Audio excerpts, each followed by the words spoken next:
Not supposed to have an antenna mounted on your roof. Okay, not supposed to have a satellite dish mounted directly to your roof, but there you go. There we got it. This is the main electric. This is the electric meter right here. Here's our data. I like to take a picture of that every once in a while if I get those kinds of pictures. Hang on. Okay, it's not sealed on three sides. It should be sealed on three sides, not the bottom. We should have a slip joint here to keep this from moving. As the structure moves, it doesn't put a lot of pressure over here. Look at that. You think water can jump off and get in there? I do. You think that moved because the house and the ground moved differently? I sure do. That's why it did. Is that why we put the slip joints on there now? Yes, that's why we put the slip joints. So now we got too much pressure on the box. You can actually see how it's pushing this way, right? Yeah, it's pushing this way. It's actually pushing the box. Look at the reveal. It's pushing the box away from the wall. It's not done right. It's not done right. I got a single grounding rod. We should have two grounding rods. That's for the satellite dish. Okay, we should have a second grounding rod. And while I'm here, I mean, it's been here for a while. It's been here for some years. This should be just about cemented in place. Speaking of cemented in place, this is lock jaws. Channel locks could use. It's pretty stiff in there. They could use a little oil too. So that's our meter. We've got a loose power conduit supply. We do not have a slip joint. We do not have the box is not sealed on three sides. We got too much pressure underneath the box. And we are supposed to now, currently, we're supposed to have a disconnect, a main principal disconnect outside of the structure. So the main principal should be out here, and it should be labeled, and we don't have that either. We don't have that either. So let's keep on walking. That's the south wall. This is the garage south exterior wall. Now we're walking inside of the garage. Okay, so this is the garage south interior wall. This is where the electric load center is. See this? This is handwriting. You see this over here? That's printing. The manufacturer thinks that should be handwritten. This should all be handwritten. The manufacturer, I didn't wake up this morning wondering how I was going to piss everybody off. I'm tired of trying to read those circuit breakers. I'm going to dictate that. No, that's not me. That's not me. That's handwriting. The National Electrical Code thinks that it should be printed. The International Residential Code thinks that it should be printed. The Texas Real Estate Commission thinks it should be printed. The manufacturer thinks that everybody thinks it should be printed. It should just be printed. But we learned a few things about where our breakers are. And one, we learned that this is our closed dryer breaker. It's supposed to be GFCI protected. Well, it's not though. Okay. We learned that this is our range breaker. It's supposed to have a lockout on it. We learned that. Okay. Now this is our HVAC condensing unit circuit breaker, and it is properly sized, but we got white hot going in there. If you don't know that's hot, you don't belong in this box. I get that. But it's supposed to be wrapped with black tape. Then on your neutral coming in, it's supposed to be wrapped with white tape, and it was 4 times. Not 4 times in a row, 4 times. So there should have been just a little more white tape right there. We got drywall that spilt all off in here. That should have been cleaned off. I can't believe nobody has any pride.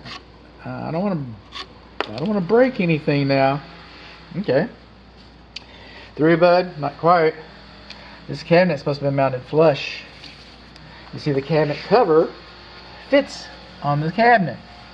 And when it goes past 1/8 of an inch, when it starts looking like 1/4 of an inch, okay, the cabinet cover fits on here. So if this, God forbid, if this cabinet melts down, then the fire gets out of the cabinet box and comes around and starts coming over here and spreading. That's why they said that. I say, oh, come on, bud, that's construction. You can't get it any closer than that. Well, you know what? They got it closer there. They got it closer around the door. They got it closer around the attic door. And you know what? They got it closer a lot of different places. They got it closer. The kid that put the stereo and the little Bonnie card out there, He was like 16, 17 years old. I know he had a lot more on his mind of what he was going to do over the weekend with his buds and his girlfriend or whatever he was going to plan on doing than a 35-year-old electrician or a 25-year-old drywall person. There's no reason why you couldn't get a couple of experts in here, 2 of them, and you couldn't get the box mounted right. That's just crazy. And then the box was actually installed with drywall screws. Drywall screws are fast, drywall screws are tight. I get that. Zip, zip. Let's go to the beer store, Doug. Oh, Philip, you're the fastest guy in the shop. And getting a raise next week. That's the way we do it. But no, it's supposed to be nails or an approved fastener that holds the box in shape. So if this garage suffers a tornado and it gets blown off the house, you've already got a bad day. I get that. But hopefully, if you had the right kind of fasteners, the box would stay connected to some kind of a structural element and it'd be easier to identify when the first responders have to step over it to come in, and look for your cadaver or save your life or whatever. You don't want them. Okay, this is the main disconnect. It's okay to have one in here, but you should have one on the outside. And then this is called bundling. Okay, I got even the illustration that I'm going to use. I'm going to bake into your report. Even the illustration is somewhat apologetic. You see this a lot. It's very common. Does it make it right? No, it's not right. Is it going to make the report? Yeah, it's going to make the report. Of course, it's not done right. Okay, now the bonding location is not labeled. I don't think I said that already, but I'm going to say it again. The bonding location is not labeled. And we're coming over here, and then our cables are in direct contact with the cabinet cover. Okay, so if these become energized, they melt down and they fry or whatever, this is supposed to be insulated paint. It's supposed to be. But the manufacturer thinks that, you see these dead men here? Alright? On every single box coming off of the line, thousands of times a day, 24 hours, 364 days a year, millions and millions and millions of these things are being produced. With that extra plastic right there, there's no telling how much money the manufacturer spent putting these curbs out here as a visual guide so the electrician could do a little bit of math, and he doesn't have to measure inside the cabinet. He can just use those as a guideline to move the wires back. That's what those are there for. Wires are not supposed to touch the cabinet cover. So what did we learn? We learned our power supply conduit outside is loose and we do not have a slip joint on it. We do not have a main principal outside. We do not have the box is actually pulling away from the wall. We do not have 3 sides of the box outside sealed. We only have one single ground. One single ground. We do not have double grounding. Our cabinet is hand labeled. Our neutral could have been better labeled. We've got bundling. We've got wires touching the cabinet. We've got white hots. We do not have a lockout for our kitchen range. We do not have GFCI for the oven. And we do not have, nor was it required when the home was built at the time, but we do not have any AFCI, arc fault prevention, circuit breakers in the box. If this home was built, this is a safety device. If the home was built this morning, did I mention that this wasn't here?